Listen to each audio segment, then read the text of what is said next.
Hello, U.S. History students, and welcome to Unit 7, Lesson 2, the 1950s and post-World War II United States. During the Cold War, the U.S. and the Soviet Union are rival superpowers, and were competing to spread their ideology. The communists in the Soviet Union are trying to spread their ideology into Eastern Europe as well as Asia, and the United States is really focusing on containing communism and not letting it spread anywhere else than it already had. From 1945 to 1949, President Truman uses that containment policy to successfully stop the spread of communism in Europe. And he does this through both the Truman Doctrine, where we're going to provide military aid to any nation who's being attacked by the communists, as well as the Marshall Plan, which gives Western Europe money to help them rebuild their nations after World War II is over. However, when communism spreads to China in 1949, the U.S. fears a domino theory. When one country falls to communism, the rest in the region will follow. And we become more aggressive in trying to stop that communism from spreading.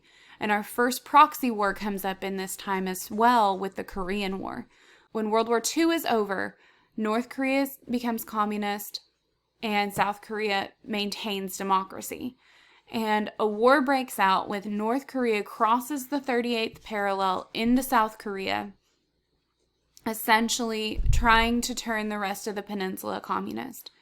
The United States intervenes on behalf of South Korea, and China and or the Soviet Union comes in on behalf of North Korea. The war ends 3 years later in 1953 at the 38th parallel, but no treaty is ever signed. But the reason this is a proxy war is because we are fighting the Soviet Union. We're fighting the spread of communism. However, we're not fighting the Soviet Union directly with guns or nukes or anything like that. We are assisting one democratic nation in fighting another communist nation backed by the Soviet Union. So we're not directly fighting them in a war. We're fighting on behalf of another democratic country. From 1949 to 1960, the Cold War really escalates because we get a nuclear arms race. Who can build the bigger nukes? As well as a space race, because in the late 1950s, the Soviet Union launches the first artificial satellite, then they get a man into space, and it becomes the race to see who's going to make it to the moon first. And then we get a lot of espionage, a lot of spying.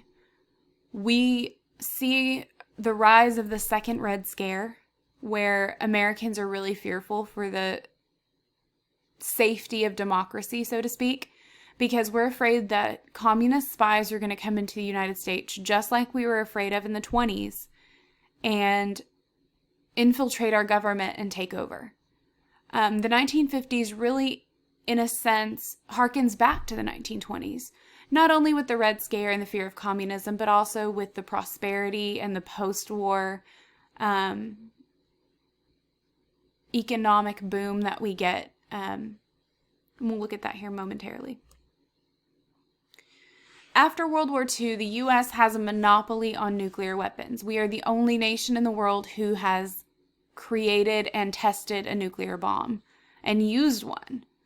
However, that comes to an end in 1949 when the Soviet Union tests their own atomic weapons.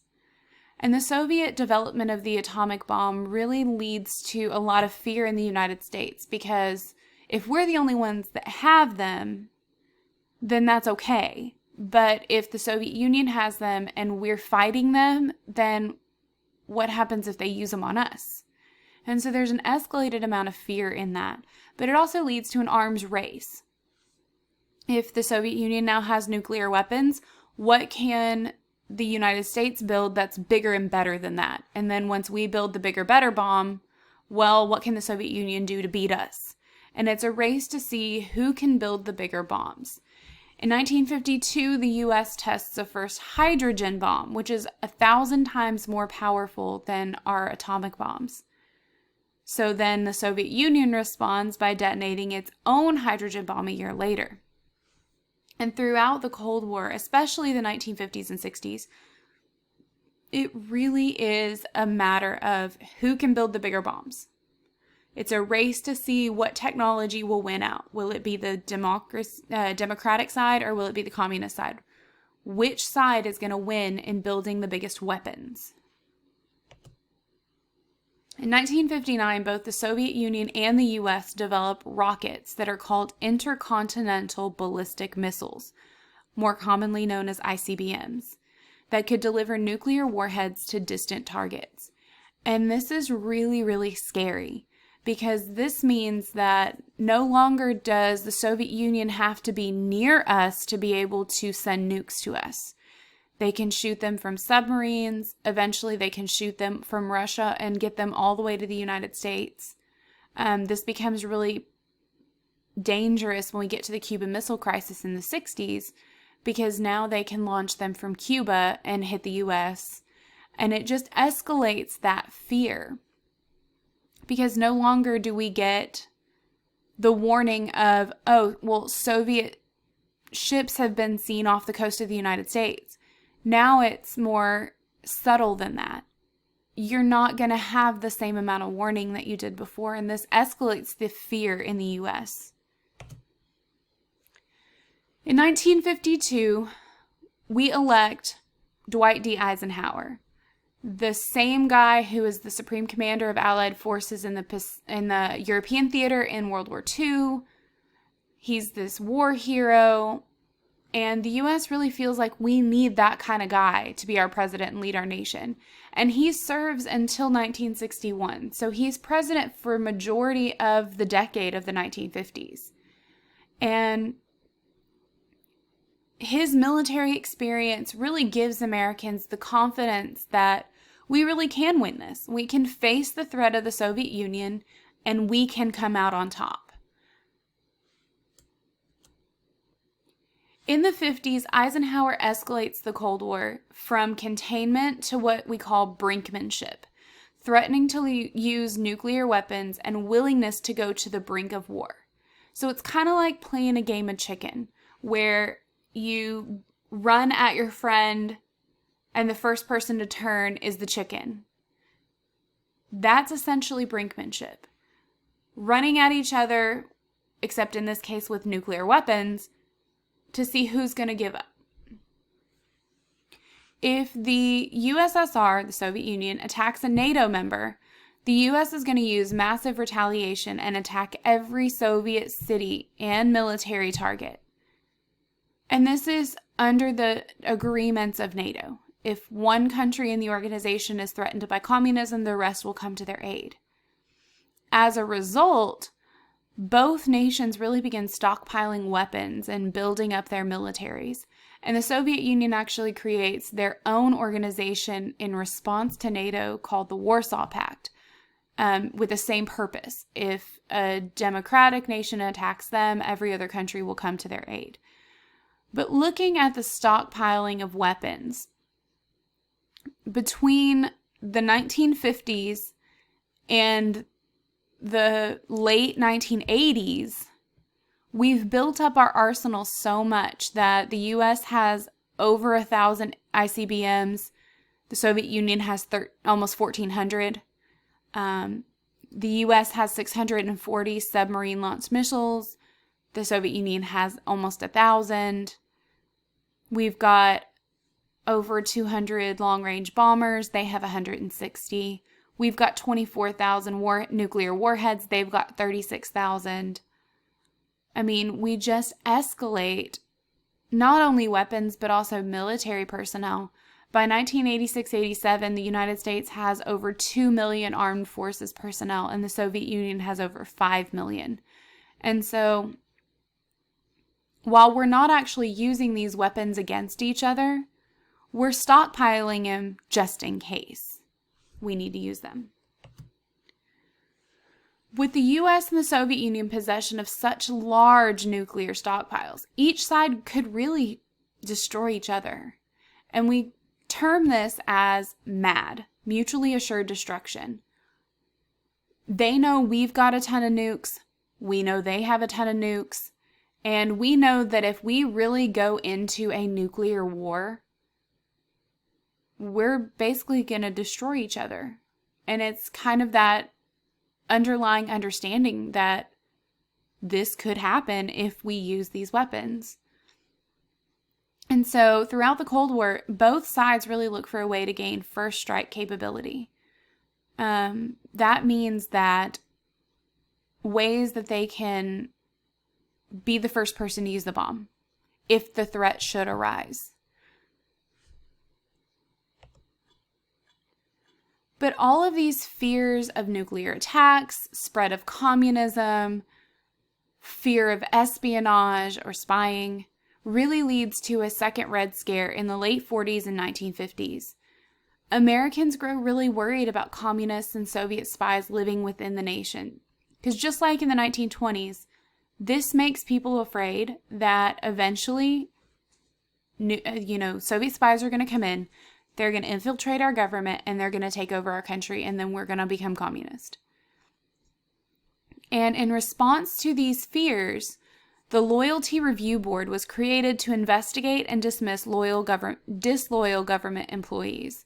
So anybody who was holding a government position that they thought might not be as patriotic as they should be could be brought to the Loyalty Review Board and investigated, and they would look at every aspect of that person's job and what they do in their personal life and everything to determine whether they were a spy or not, to prevent those spies from being able to infiltrate the government.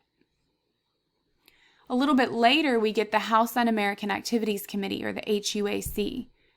And while the Loyalty Review Board investigates people in the government, the HUAC investigates people in the entertainment and other industries. And the HUAC really becomes almost like a witch hunt, where they don't have really any proof, but they're going to try to take these people down anyway. A really big example of this is in 1947, numerous Hollywood writers and executives were investigated by the HUAC. 500 of those people were blacklisted from the film industry, which means that they were not allowed to get a job in that industry ever again. And then some of those people were actually sent to prison for refusing to testify. And these are the people that we nicknamed the Hollywood 10. It was 10 film industry executives who thought it was nonsense. And they were like, I'm not going to testify. I didn't do anything wrong. And so they were sent to prison. And they were assumed guilty for the fact that they would not testify. And Hollywood had always been seen as a little bit different than everybody else, just kind of like they do today. And so it was that different than normal society perspective that got Hollywood on the radar of the HUAC. And then later, fears were escalated even more because there were actually spies in the United States working for the Soviet Union. Two examples of this. The first one, State Department employee Alger Hiss is convicted of spying for the Soviet Union. He's put on trial. They go through everything that he's done, everything that he's in the process of doing, and the Loyalty Review Board finds him guilty. And then the second example is Julius and Ethel Rosenberg, who were suspected at first of being spies, and they later were convicted of passing atomic bomb secrets to the Soviet Union and eventually executed for their crimes against the U.S. And throughout this entire time, Wisconsin Senator Joseph McCarthy emerges as the leader of the anti-communist Red Scare. He plays on the fears of the American people to essentially keep him where he wants to be, which is in office. He attacks Truman for allowing communists to infiltrate the government, basically blaming the president for everything. He uses public trials to make unsupported accusations against suspected communists in the State Department and the military. So what he does is he essentially accuses people of being communist and then creates fake evidence. This isn't a time before we have Photoshop or computer word processors. He's doing all of this by hand. But he's creating pretty convincing evidence to try to get these people convicted, even though they really didn't actually do anything. And it comes out at the end of all this, and of course hindsight 2020, but McCarthyism did not result in a single confirmed communist spy in the US government. So he basically was just playing on Americans' fear. And the whole Red Scare of the 50s and the attacks on possible communists does get nicknamed McCarthyism after all of this craziness that he ensues. In order to combat American fears of nuclear attacks, the U.S. government responds in many ways. National and local governments do prepare citizens for nuclear attacks on the U.S. One of the ways they do this is trying to get citizens to build fallout shelters in their backyards. That would be the bottom photo on the right. And these are kind of like storm shelters that we have today, where you've got canned food, you've got water, and you've got essentials to be able to keep you safe from a nuclear attack for a certain amount of time. And then cities and schools also practice building evacuations and duck and cover drills. So they would do this by sounding an alarm that sounds kind of like a tornado siren, warning people that an attack is imminent. And all around major cities, there were sections where there were public fallout shelters that you could go. And then in schools, they practiced duck and cover drills. And if you were out on the street when these drills happened, you would do duck and cover as well. And it's basically the same thing that we're taught in school now for tornadoes.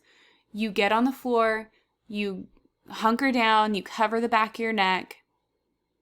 In many cases, they would have children get under their desks, thinking that that was going to be enough to save them from a nuclear bomb. Of course, we know now that's not going to save you from a nuclear bomb, but it was a way to try to ease the American fears and help them to feel as though the government was doing what they could to help them. In response again to the Soviet nuclear attack, Congress creates the Interstate Highway System in 1956, also nicknamed the Eisenhower Interstate System. There's 41,000 miles of highway that connect U.S. cities and promoted trade and travel, and this also gives us a means of evacuation should a potential nuclear attack happen. So this is why we have in Dallas, for example, I-35, 75, I-30, I-20. That interconnected system of highways allows for many people to get out of a congested area as quickly as they can to avoid as much loss of life as possible in a nuclear attempt. U.S.-Soviet relations begin to change in 1953. Joseph Stalin dies after 30 years of totalitarian rule over the Soviet Union. But then it comes down to who is going to take his place. So in 1953, Nikita Khrushchev takes over and begins to aggressively challenge U.S. influence in the world.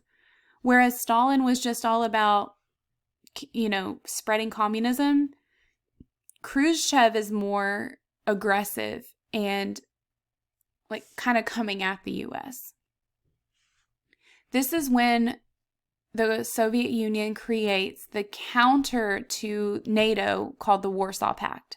So in 1955, he decides, okay, they have an organization where if we attack one of their countries, everybody's coming after us.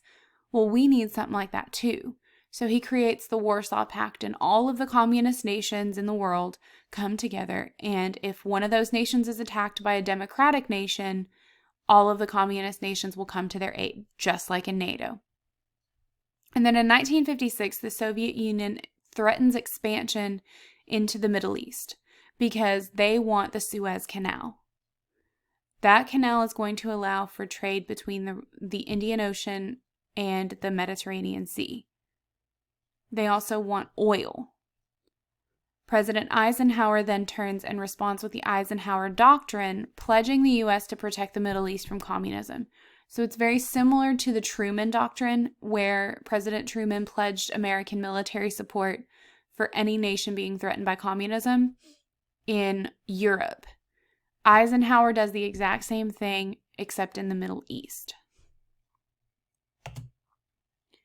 And then in 1957, the Soviet Union used its first ICBM, intercontinental ballistic missile, to launch Sputnik, which is the first ever artificial satellite launched out of the Earth's atmosphere. And Sputnik shocks Americans because they're afraid now that not only have they fallen behind the Soviet Union in science and technology, but they're really afraid that Sputnik is being used to spy on them. And as a result of Sputnik, the Cold War escalates to another level. Now we're not only in the arms race, but we're in the space race. And the space race is basically a race to see whether Americans or the Soviet Union were going to be dominant in space. The U.S. government reacts to Sputnik by passing the National Defense Education Act. And this act is used to promote the study of math, science, and technology in normal schools, like K through 12 schools, and as well as to fund university research to be able to see how we can counter the Soviets' ideas and ultimately beat them to the moon. So in 1958, to counter what the Soviet Union is doing in their space program, the United States creates the National Aeronautics and Space Administration, or NASA. And this is a government organization that is created as a means of creating the technology that it's going to take to catch up to the Soviet Union. And the Soviet Union repeatedly beats the U.S. in space. They launched the first human into orbit, as well as orbiting the moon. But the U.S. takes a group of 7 men who are Navy and Marine test pilots, and they create the Mercury 7. And this is our first group of astronauts in the United States. And the Soviet Union sends up Yuri Gagarin as the first man in space. We send John Glenn. They send people to orbit the Earth. We send people to orbit the Earth. Eventually, the idea is whoever can make it to the moon will win. And it's pledged by JFK that we will make it to the moon by the end of the 1960s. And in 1969, the Soviet Union actually is poised to beat us, but their ship explodes on the launch pad, not only destroying their ship, but also their launch pad and killing their astronauts. And that gives the United States the push that we need to beat them. And in August of 1969, we officially win the space race by making it to the moon and landing a man on the moon before the Soviet Union. By 1960, Eisenhower's presidency is coming to an end. At this point, we've already passed the amendment that says a president cannot serve for more than 2 terms. And the Cold War is as tense as it's ever been. We're still in the arms race, but we're also now in the space race. Eisenhower is effectively limiting communist expansion during his 8 years in the White House. But his buildup of nuclear weapons and the use of Brinksmanship really create a potential for nuclear annihilation. And Americans seem to be losing the technology race against the Soviet Union, which is worrisome to those people because they don't want to let the Soviets win.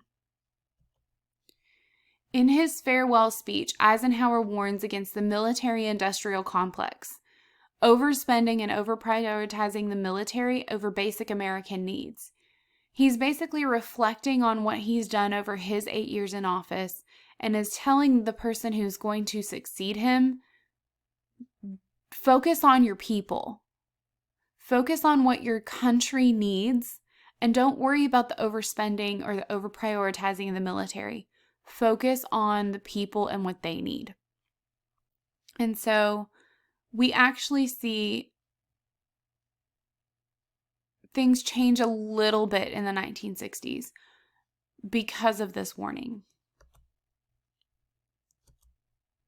From 1945 to 1960, the United States experiences both successful and failures in the Cold War with the Soviet Union.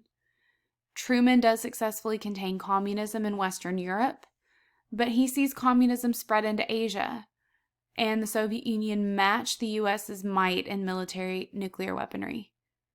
Eisenhower in the 50s uses the CIA and Brinksmanship to limit Soviet global influence. However, by the time he leaves office in 1961, the Soviet Union was winning the space race, and Americans are more anxious than ever about nuclear war. As we move into the 60s, we'll see how some things do change, but some things also stay the same. So we'll pick that up in the next lesson. This brings us to the end of Unit 7, Lesson 2. I hope you have a great day.